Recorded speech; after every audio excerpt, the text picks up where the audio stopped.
Kansas City Chiefs are gearing up to take on the San Los Diego Angeles Chargers in Balboa Stadium, and I have a full breakdown and preview and prediction for that game, starting with the headlines. The number one headline for this game, and this is where I have to start this video because this will be a bit of a change of tune on this channel. You know, if you've been here, that I have not really sweated the close margin of victory for the Kansas City Chiefs. I didn't really sweat it when the Kansas City Chiefs lost to the Buffalo Bills. Losses happen in the NFL. It was very unlikely the entire time that the Kansas City Chiefs were going to go undefeated. All through last season, I said, hey, just wait until the tournament gets here. The Kansas City Chiefs will figure things out, and they did. I don't know that I would have necessarily predicted them to go to the Super Bowl, but I have tried to be as even keel as it could be here on this channel the entire time that I have run this thing. Here's, for this season, where that breaks down just a little bit. This is the game that will, if the Kansas City Chiefs lose and or come out looking flat, give me a bit of hesitation.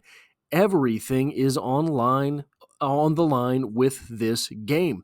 Should the Kansas City Chiefs fumble this one away, should the Kansas City Chiefs come out and look flat, come out and look uninspired, come out and look completely unprepared, as we have seen them do a few times this season, though I do not think they were actually unprepared, they just performed that way, that would be a worrying sign, because the number two item on this list, the Chiefs can take the division crown in this game for the 9th consecutive season. The Raiders and Broncos both had 5-season runs. Those were the most in division history before this run by the Kansas City Chiefs. And one thing that I did not know before last season around this time, before this run for the Kansas City Chiefs, the other three teams in the division were tied for the amount of times that they had won the division title. The Kansas City Chiefs were woefully behind in that regard. No more. The Kansas City Chiefs have won this division more than any other team. The Raiders' 1972 to 1976 5-season run and Broncos' 2011 through 2015 divisional title runs were impressive, but they were not 8-season runs, and they certainly weren't 9-season runs. No one but the Broncos or the Kansas City Chiefs have won this division since 2009, when the Chargers last won it, and the Raiders haven't won the division since 2002. That was the season they would go on to play the Buccaneers in the Super Bowl. The Chiefs can win the division with a win against the Chargers. That makes it mathematically impossible for anyone else to take that crown. That is the number 2 goal every season for the Kansas City Chiefs. The number 1 goal is to make the playoffs. The number 2 goal is to win the division. And obviously the number 3 goal would be to win the Lombardi Trophy. Should the Kansas City Chiefs come out looking flat or just playing uninspired football, it could be a troubling sign for what we will see come the postseason. This is the first time I have said anything about that on this channel. I have been very, very even-keeled with my criticisms on this team because I think that, look, a team who has had this much success over this long a period of time, there's going to be instances during the regular season where the team just can't focus. And Andy Reid, as well as anyone in the NFL, probably better at this point with Bill Belichick retired, kind of, knows that the emotional highs and lows of this game are troubling to your football team until the postseason. Look at what happened with the Eagles last year. An emotional high all the way up until they lost that first game, and then all of a sudden, that team never looked the same. That was hand in hand with the emotionality of their head coach, very high-strung guy. You will notice that Andy Reid takes things a little bit softer, especially during the regular season, than he does in in the playoffs, at least facing forward toward the public. How often have you had to, what did he say when he's giving an interview? That even keel approach lets a player keep their emotional battery charged during the season. Once you hit a massive low, it is difficult to claw your way back when the NFL schedule is once a week you play a game, even if those games are as poorly spaced out as they are for the Kansas City Chiefs this season. Here is something else interesting about this game. The Chargers are the first place wildcard team. The Broncos are the second place wildcard team. Now, this is interesting because the Kansas City Chiefs have already beaten both of them. Those are playoff teams. The Chiefs are getting a little bit of a hard time because they have a soft schedule. They have the 19th strongest schedule in the NFL to this point. Part of that, obviously, is the fact that the Kansas City Chiefs keep beating everyone. So that is one loss that they definitely have on their schedule. But I won't get into that. I won't get into the little details of that. The Chargers are the first place wildcard team. The Broncos are the second place wildcard team. And Bo Nix looks like a franchise quarterback. Raiders tight end Brock Bowers just won the Offensive Rookie of the Month. The AFC Offensive Rookie of the Month, I believe.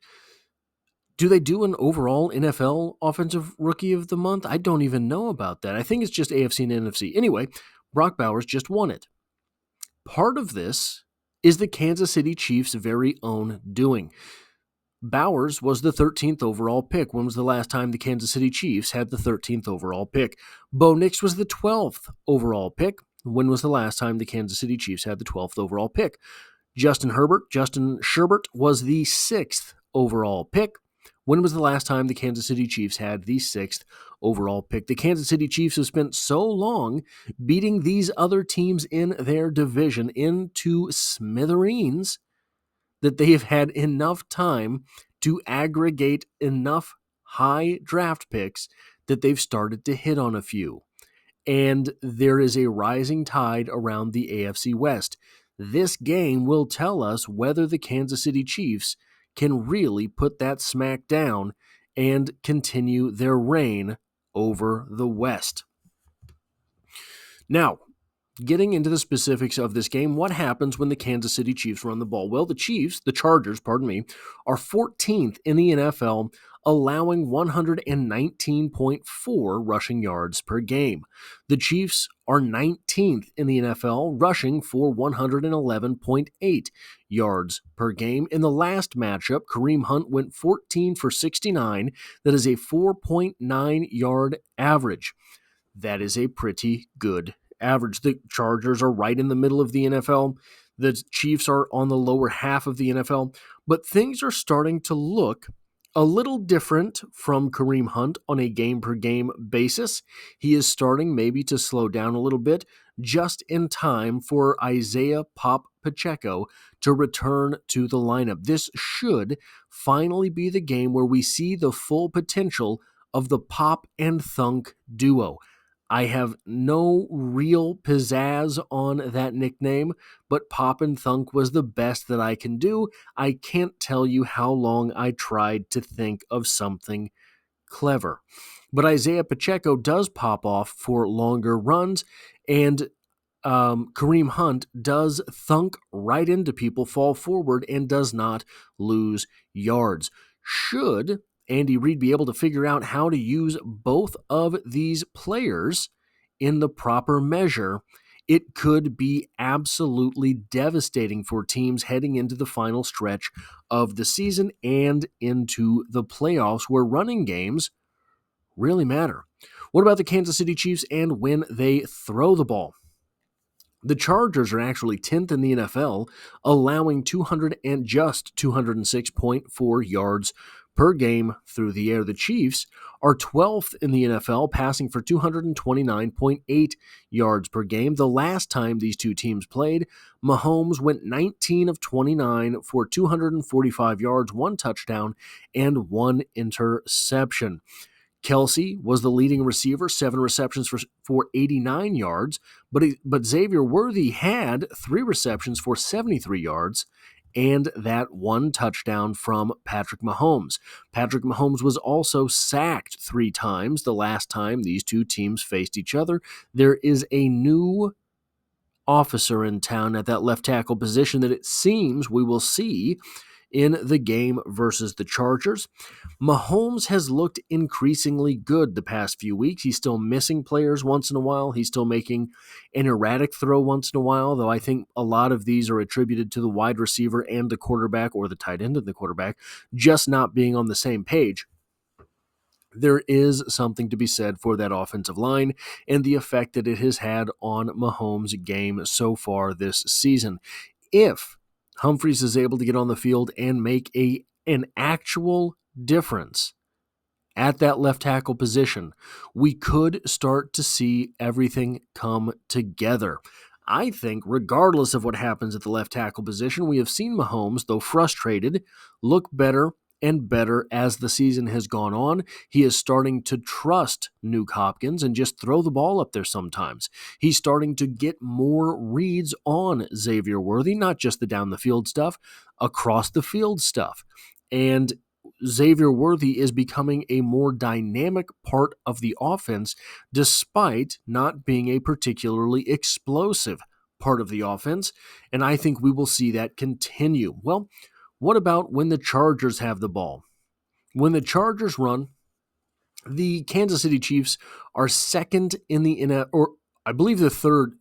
They're second in the NFL in yards per game, or they're second in the NFL in yards allowed rushing. They're third in the NFL in yards per game allowed, so I mistyped that. They are allowing 87.8 yards per game. The Chargers are 18th in the NFL in rushing, going for 112.9 yards per game.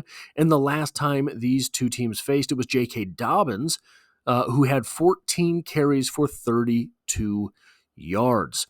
I do not believe that the running game for the Chargers is going to be a factor in this game, not just because the Chargers do not appear, in my opinion, to be in position to make the running game a statement, but also because the Chiefs' defense has been faltering at stopping the pass, and that is something the Chargers, though they're not good at, are able to take advantage of once in a while. The Chiefs are 23rd in the NFL, allowing 224.1 yards per game through the air, while the Chargers are 24th in the NFL, passing for 198.4 yards per game. We thought Harbaugh was going to put a stamp on this offense. I don't know that any of us expected it to be this extreme, this fast for the young quarterback there in Los Angeles. The last time these two teams played, Herbert went 16 for 27, 179 yards, 20 yards fewer than his season average, with 1 touchdown. On the season, Herbert has thrown for 2,551 yards, 13 touchdowns, and just 1 interception. Now, 13 touchdowns, not very impressive. Only throwing for 1 interception on the year. That is a mark that Harbaugh is having on that offense. It is a ball control type of offense. And if Herbert can keep that up, they're going to keep winning games. Ladd McConkey, who was questionable in this game, on that last game had 5 receptions for 67 yards, 1 touchdown. He has 815 yards on the season. Like I said, he is questionable versus the Kansas City Chiefs, but he is the most dynamic player in their passing game. Even Quentin Johnston, however, looks better than he has.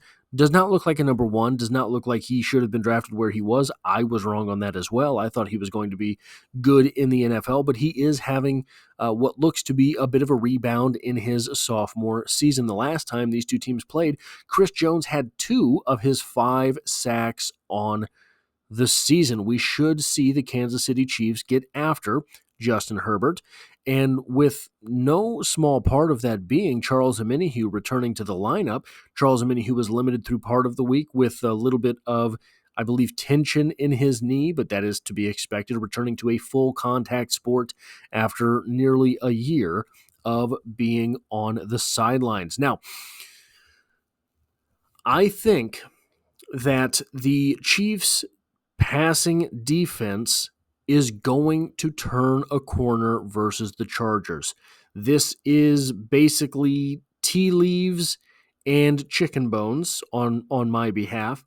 But I do think that the defense has shown the ability to be plucky enough. Trent McDuffie was in the media speaking about this week and saying they just have to get better.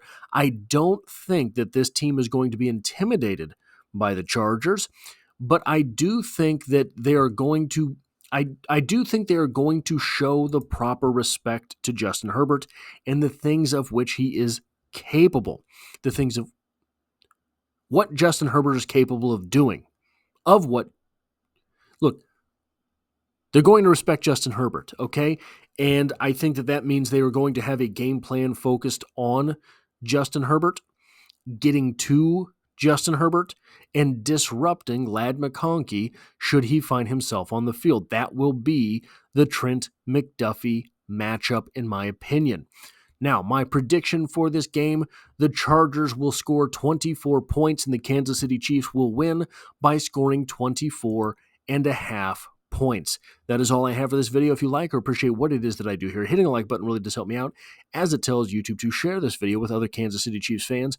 And if you find yourself here by chance but not design, the Kansas City Chiefs are the only thing I talk about on the channel, dropping multiple videos every single week, and I hope to have you back for the next one.